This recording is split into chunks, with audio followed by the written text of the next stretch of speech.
Ladies and gentlemen, I want to start with a question that you might have asked yourself before, perhaps in the quiet of the night when no one else is watching, when the noise of the world fades away.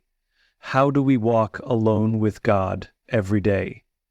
This isn't just a question about faith, it's a question about leadership, about courage, about trust, because walking alone with God requires all three. You see, we live in a world that constantly tells us we need validation, that we need to be seen, liked, followed, admired. We measure our worth by how many people approve of us, how many applaud our choices. But here's the truth. Walking with God is not about religious obligation or a checklist of spiritual duties.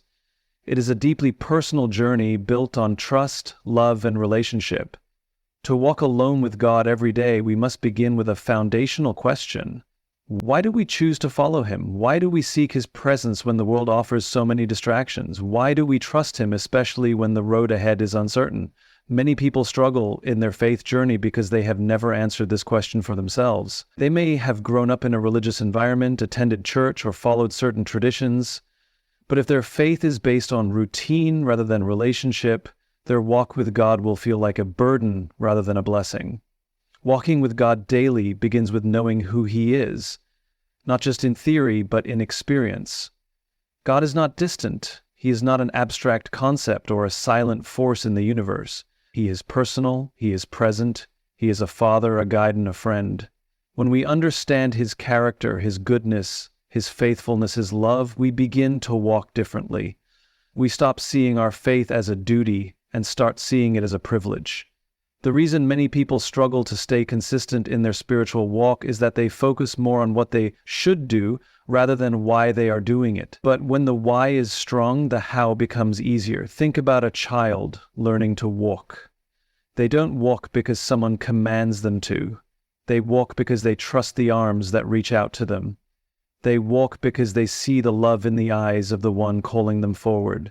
That is how we must walk with God. Not because we are forced to, but because we trust the one who calls us. Trust is built over time. It requires experience. If we never spend time getting to know God, we will struggle to trust Him. Imagine a friend you barely know asking you to follow them down a dark path. Would you go? Probably not. But if someone you deeply trust, someone who has proven themselves faithful time and time again, asks you to follow, you wouldn't hesitate. The same applies to our walk with God. The more we spend time with Him, the more we recognize His voice, His guidance, and His presence. Walking with God is not about seeing the full picture. It is about trusting the one who does. Many of us hesitate to fully commit to walking alone with God because we want clarity. We want to know exactly where the path leads, what obstacles lie ahead, and how long the journey will take. But faith is not about certainty in circumstances. It is about certainty in Him. The reason we walk with God is not because we have all the answers, but because we know the one who does. Consider Abraham. He was called by God to leave everything he knew, his home, his country, his comfort, and go to a place he had never seen. God did not give him the full map. He simply said, "Go," and Abraham went. Why? Because he knew who was leading him. He may not have known all the details of the journey, but he trusted the character of the one who called him. That is the essence of walking with God every day. When we start with why, we develop a faith that is not dependent on circumstances. If we only walk with God when life is easy, when our prayers are answered immediately, or when we feel inspired, our faith will waver. But when our walk is rooted in who God is, rather than what He does in the moment, we remain steady even when storms come. We trust that He is still good even when life is hard. We trust that He is still working even when we don't see results. We trust that He is still leading even when the path is unclear. This is what it means to walk alone with God every day. It is not about seeking signs or chasing after feelings. It is about knowing Him so deeply that no matter what happens, we will continue walking. Many people struggle with spiritual inconsistency because they rely on emotions to fuel their faith. But emotions are fleeting. One day we feel close to God, the next we feel distant. But God never changes. His love never fluctuates. His presence never wavers. The deeper we understand this, the stronger our walk becomes. Walking with God daily requires intentionality. We must take time to know Him, not just through sermons or religious activities, but through personal encounters. Reading His Word, spending time in prayer, listening for His voice. These are not religious tasks, but relational habits. Just as a strong human relationship requires communication and time, so does our relationship with God. The question we must ask ourselves every day is, do I know the one I am walking with? Because when we truly know Him, when we truly understand His heart, walking with Him will not feel like an obligation. It will feel like the most natural, fulfilling journey of our lives. Embrace the struggle. The hardest walks lead to the best destinations. Walking alone with God is not easy. In fact, it is often one of the hardest things we will ever do. The world around us constantly pulls us in different directions, demanding our attention, approval, and conformity. It tells us that success is measured by how many people support us, how popular we are, or how comfortable our lives become. But when we choose to walk with God, we are choosing a different standard. We are choosing faith over sight, obedience over approval, and perseverance over convenience. One of the most difficult aspects of walking alone with God is the feeling of isolation. It is natural to want companionship, affirmation, and validation from others. But walking with God often means walking against the crowd. It means making decisions that others may not understand. It means standing firm in our convictions, even when we are criticized, questioned, or misunderstood. The struggle is real, but it is also necessary. Every great journey of faith requires seasons of loneliness, because it is in those seasons that God builds something in us that cannot be shaken. Consider the lives of those who walked alone with God in the Bible. Noah built an ark when the world had never seen rain. He was mocked, ridiculed, and likely felt the weight of loneliness every single day. Yet he obeyed, because he trusted God more than he feared the opinions of people. His struggle was not pointless. It was preparation. The very thing that made him look foolish, the ark, became the vessel that saved his family. Abraham was called to leave everything familiar and step into the unknown. He did not have a detailed map, a clear timeline, or a guarantee of what the journey would bring. He simply had God's voice saying, "Go." The struggle of leaving behind comfort, family, and security must have been overwhelming, yet he walked forward because he knew that God's promises were greater than his fears. Moses led an entire nation out of slavery, but before that he spent 40 years alone in the wilderness. Joseph had a dream, but before he saw it fulfilled, he was betrayed by his brothers, sold into slavery, and thrown into prison. David was anointed king, but spent years running for his life before ever sitting on the throne. Jesus himself walked a path of struggle, rejection, and suffering before the victory of the resurrection. What do all of these stories teach us? They teach us that struggle is not a sign of failure. Struggle is a sign of growth. It is the process through which God refines, strengthens, and prepares us for what is ahead. The hardest walks lead to the best destinations. But in order to reach those destinations, we must embrace the struggle rather than run from it. One of the biggest mistakes we make is assuming that if something is difficult, it must not be from God.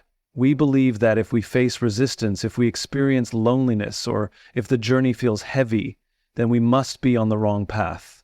But in reality, the opposite is often true. The enemy does not fight against those who are walking away from God. He fights against those who are walking toward Him.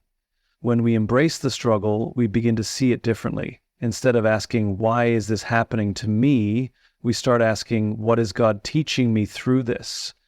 Instead of trying to escape the hard seasons, we learn to endure them, knowing that they are shaping us into the people God has called us to be. Struggle is not meant to destroy us. It is meant to prepare us. There will be days when we feel like giving up, days when we wonder if walking alone with God is worth it, days when we look around and see others taking the easier path and question if we made the right choice. But the truth is, easy paths rarely lead to great destinations. A mountain climber does not reach the summit by taking shortcuts.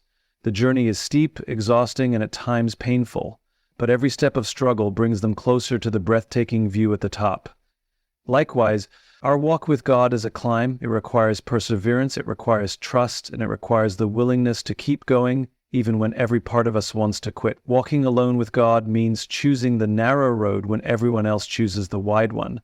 It means trusting His timing when everything in us wants immediate answers. It means believing that His plan is good, even when our circumstances suggest otherwise.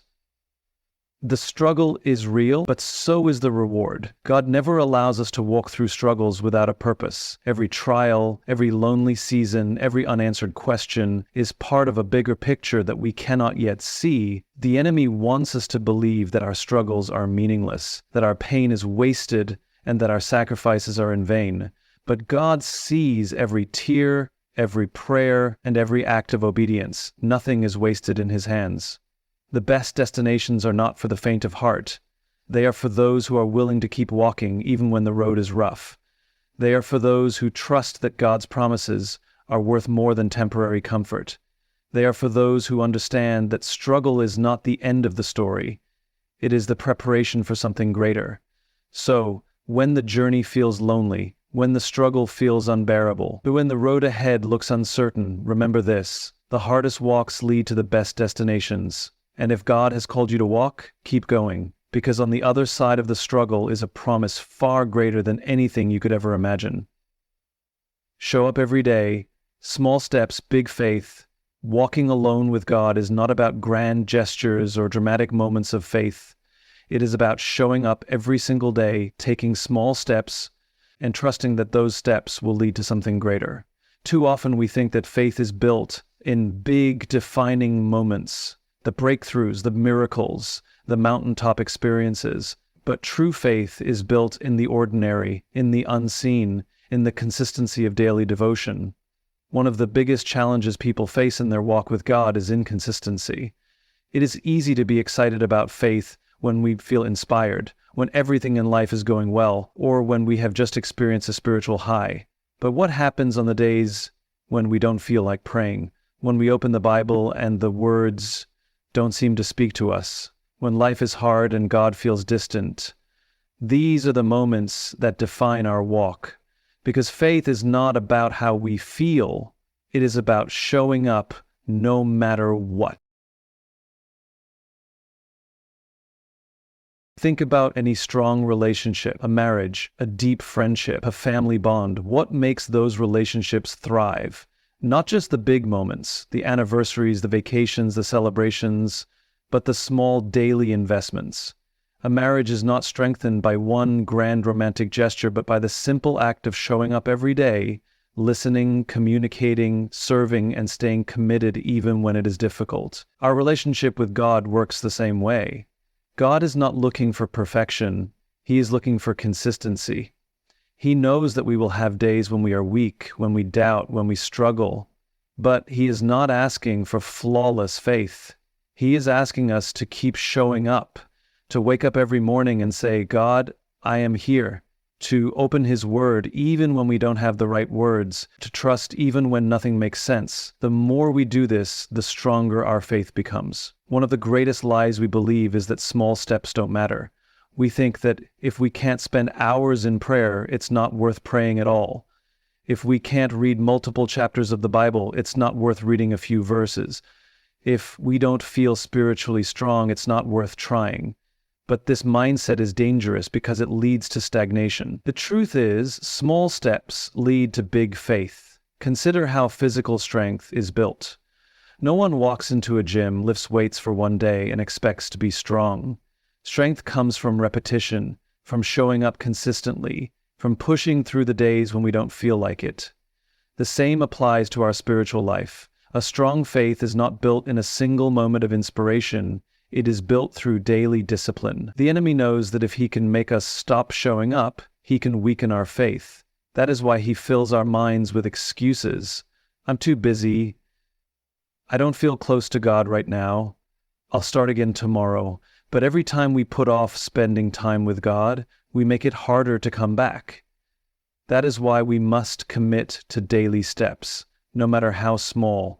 Even 5 minutes spent in God's presence is better than none. Even a short, simple prayer is powerful. Even a single verse can transform our day. One of the best examples of daily faithfulness is Daniel. In a foreign land, surrounded by opposition, facing death threats, he remained faithful, not by doing something extraordinary, but by simply praying every day. He didn't wait for the perfect moment. He didn't rely on his feelings. He just showed up. And because of his daily faithfulness, God used him in ways he could never have imagined. We often think we need to feel close to God in order to pursue him. But the reality is, the more we pursue him, the closer we feel. Feelings follow actions. If we wait until we feel inspired, we will miss countless opportunities to grow. Instead, we must commit to daily obedience, knowing that every small act of faith is building something bigger than we can see. Walking alone with God every day means trusting that he is working, even when we don't see results. A farmer does not plant a seed and expect a tree overnight. He waters it, nurtures it, and trusts the process. The same applies to our spiritual walk. Some days will feel fruitful, others will feel dry. Some prayers will be answered quickly, others will require patience. But every step, every prayer, every moment with God is part of something greater. There will be days when distractions compete for our attention, days when exhaustion makes it hard to focus, days when doubts creep in. But the key to walking alone with God is persistence. It is understanding that faith is not about perfection, but about perseverance. It is about saying, I may not feel strong today, but I will still walk. God honors those who seek him, not occasionally, not when it's convenient, but every day. When we commit to daily faithfulness, we begin to see the transformation in our lives. Our minds are renewed, our spirits are strengthened, our hearts are aligned with his. And over time we realize that the daily steps we took, the small acts of obedience, were leading us somewhere beautiful all along. Listen more, speak less. Learning to hear God's voice, walking alone with God every day, is not just about speaking to him.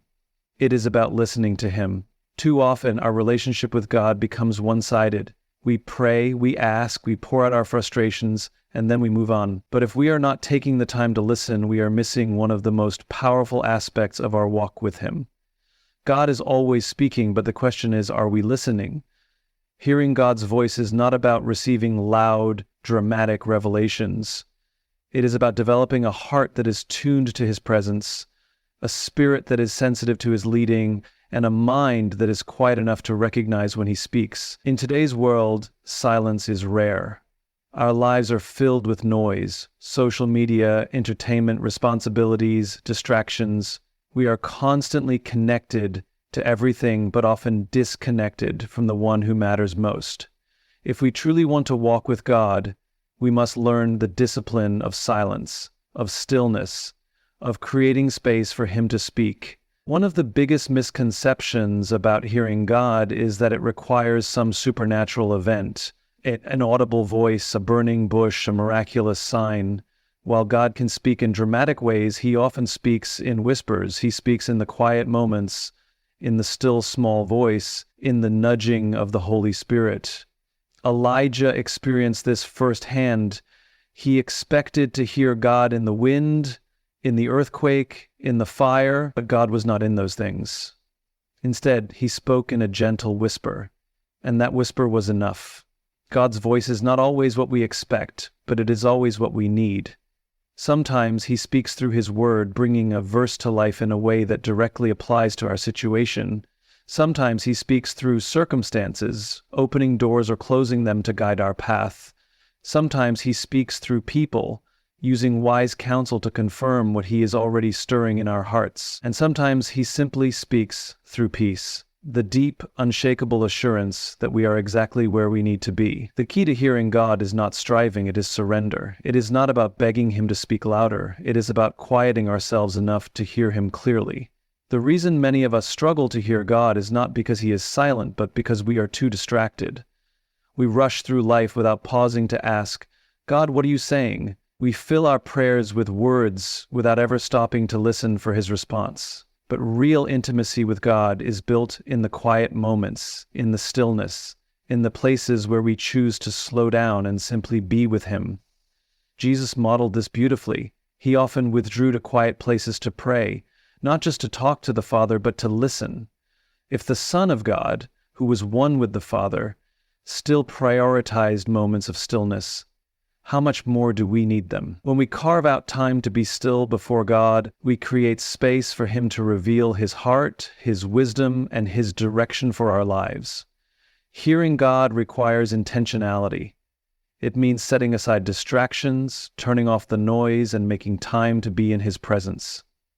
It means approaching Him not with a list of demands, but with a posture of humility, saying, "Lord, speak. I am listening." And when He speaks, it means responding in obedience. Even when what He says challenges us, stretches us, or calls us into the unknown, God's voice will never contradict His word. One of the most reliable ways to hear Him is to immerse ourselves in Scripture. The Bible is not just a book of stories, it is the living, breathing Word of God. It is His voice in written form, His guidance made clear, His promises spoken over our lives. The more we read it, the more we recognize His voice when He speaks in other ways. Many of us struggle with doubt when it comes to hearing God. We wonder, was that really Him, or was it just my own thoughts? The more we listen, the more we learn to discern the difference. God's voice brings peace, not confusion. It aligns with His character, never leading us into fear, doubt, or compromise. It calls us to faith, to obedience, to trust.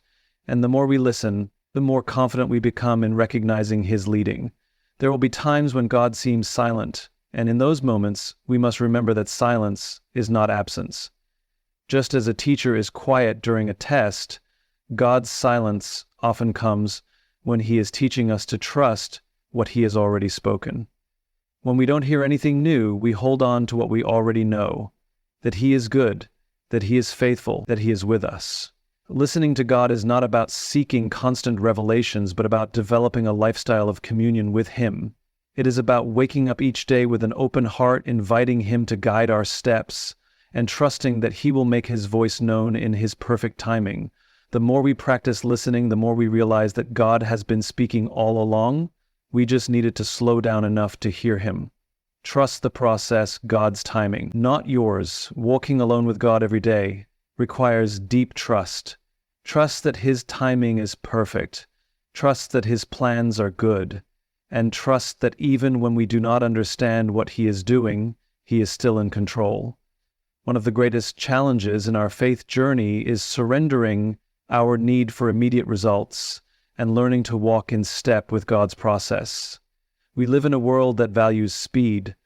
We want fast answers, quick breakthroughs, and immediate clarity. But God operates on a different timeline. His process is often slow, deliberate, and intentional, because He is not just interested in getting us to a destination, He is interested in transforming us along the way. Trusting God's process means accepting that delays are not denials. So often, when we do not see immediate progress, we assume that God has forgotten us, that He is ignoring our prayers, or that we must be on the wrong path. But what if the waiting is actually part of the preparation? What if the silence is where God is working the most? Throughout the Bible, we see that God rarely does things according to human expectations. He made Abraham wait 25 years for the son he had promised. He allowed Joseph to be betrayed, enslaved, and imprisoned for years before elevating him to leadership. He anointed David as king, but then led him through years of trials before he ever sat on the throne. Every great work of God takes time, because He is not just preparing the blessing, He is preparing us to receive it. One of the hardest parts of trusting the process is dealing with uncertainty.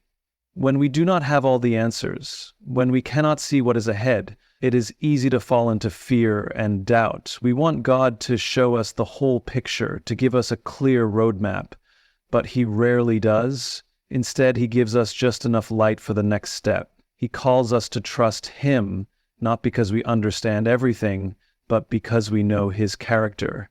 God is faithful. He has never failed, and He will not start now. When we walk with Him daily, even in uncertainty, we develop a faith that is not dependent on circumstances, but anchored in His unchanging nature. Another challenge in trusting the process is surrendering control. We like to plan our lives, to set timelines, to map out our goals, but God often disrupts our plans to align us with His greater purpose. When things do not go the way we expect, we have two choices: We can resist and try to force our own way, or we can surrender and trust that His way is better. Surrender is not passive, it is an active choice to believe that even in the waiting, even in the detours, God is still working for our good. Sometimes the process includes pain. There are seasons of loss, disappointment, and struggle. In those moments, it is tempting to question God's goodness. But the greatest growth often comes through the hardest seasons.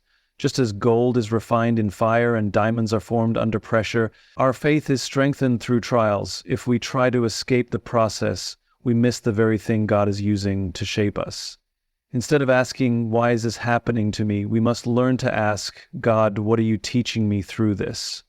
Every struggle, every setback, every unanswered prayer is an opportunity to trust Him more.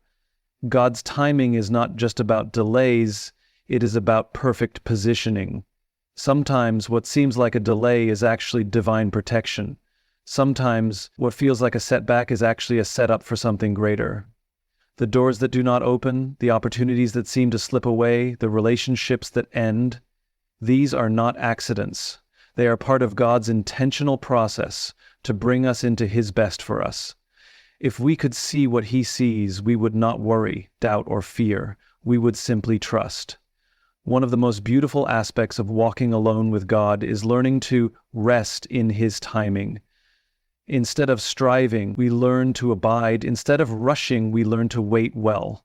The waiting season is not a wasted season. It is where God does some of His deepest work in us, building our character, strengthening our faith, and drawing us closer to Him. The process is never just about the destination. It is about who we become along the way. So often we look ahead and wonder, when will I get there? When will I see the promise? When will this season end? But maybe the better question is, who is God shaping me to be through this? Trusting the process means believing that even when we cannot see the full picture, God is still writing our story. And His story is always worth the wait. Obedience over understanding, following God without all the answers, walking alone with God every day, requires an unwavering commitment to obedience, even when we do not fully understand His plans. Obedience is not about knowing every step before taking action. It is about trusting that God sees the full picture when we only see a small part. Too often we hesitate to move forward because we want clarity, confirmation, or a guarantee of success. But faith is not about having all the answers. It is about stepping forward in trust, knowing that God's way is always the best way. One of the greatest challenges in following God is that His instructions do not always make sense to us in the moment. When God told Noah to build an ark, there had never been rain before. When He told Abraham to leave his home and go to a land He would show him, no specific destination was given. When Jesus called Peter to step out of the boat and walk on water, logic said it was impossible. But in each of these moments, obedience was required before the outcome was revealed. If Noah had waited for rain before building the ark, if Abraham had waited for a full roadmap before leaving, or if Peter had waited for the water to feel solid beneath his feet, they would have never experienced the miracles God had planned. Obedience often requires moving before we see the evidence. Many times God will ask us to step out in faith, and only after we obey will we see why He led us in that direction. This is difficult for us because we want to understand before we act.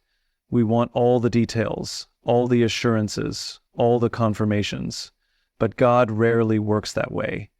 He calls us to trust Him, to walk by faith and not by sight, to follow His voice even when the path ahead is unclear.